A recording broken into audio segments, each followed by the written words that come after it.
So for the next part of the sock, you want to work the rest of the foot down to the toe part. So to do this, I'm going to start off by just knitting every round until I've got as long as I need for my foot part. So obviously you might have to measure as you're going along, or measure it out using a ruler, because you're going to want to do the shaping part for the toe.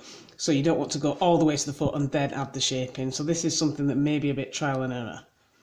But to begin with, you want to just knit in the round until you've got enough rows for your foot.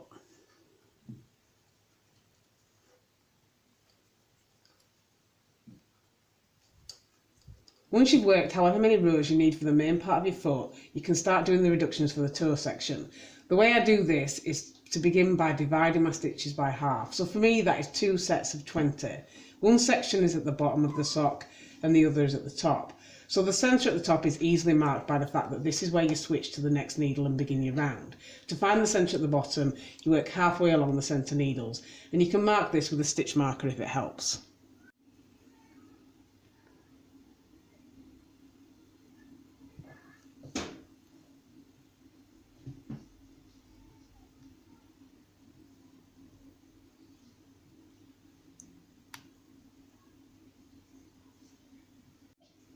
Next you have to calculate the halfway point for each of these 2 sections, and you want to knit 2 together for both sides. So for 20 stitches you will knit 10 and 11 together, and this will leave 9 stitches at either side. Obviously for your next row you'll have an odd number of stitches, so you can't do an exact centre. So I tend to repeat the stitch sequence from the previous row, and then I re-centre for the reductions again at row 3, where it should be back to an even number of stitches.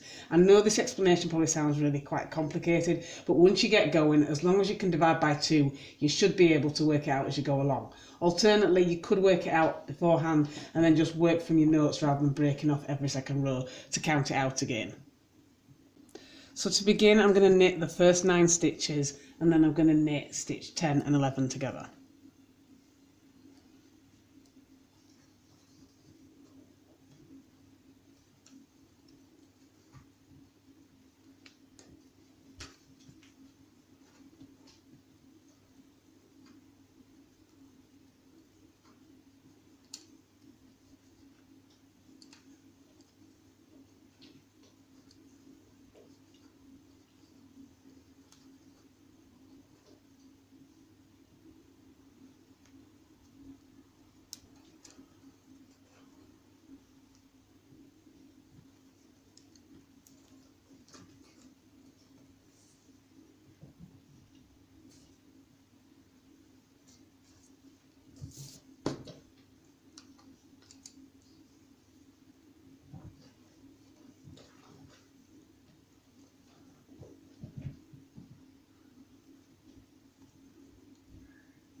So once you've completed that section, if you get to a point where you put a stitch marker in, you can just slip that across and then just start the next section.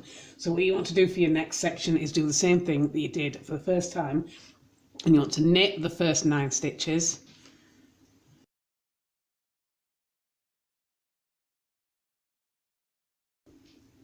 And then you want to knit 2 together.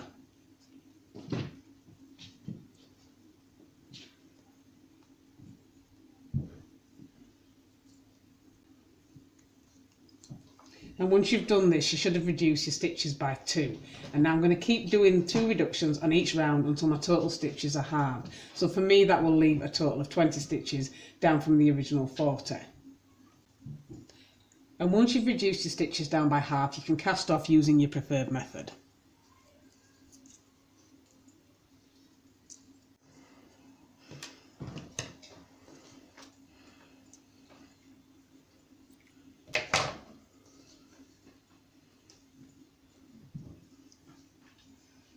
So once you've completed your cast off, you can sew up the toe gap using a yarn needle, or if you prefer you can use a crochet hook instead, but you do want to turn your sock inside out so that the seam will be on the inside.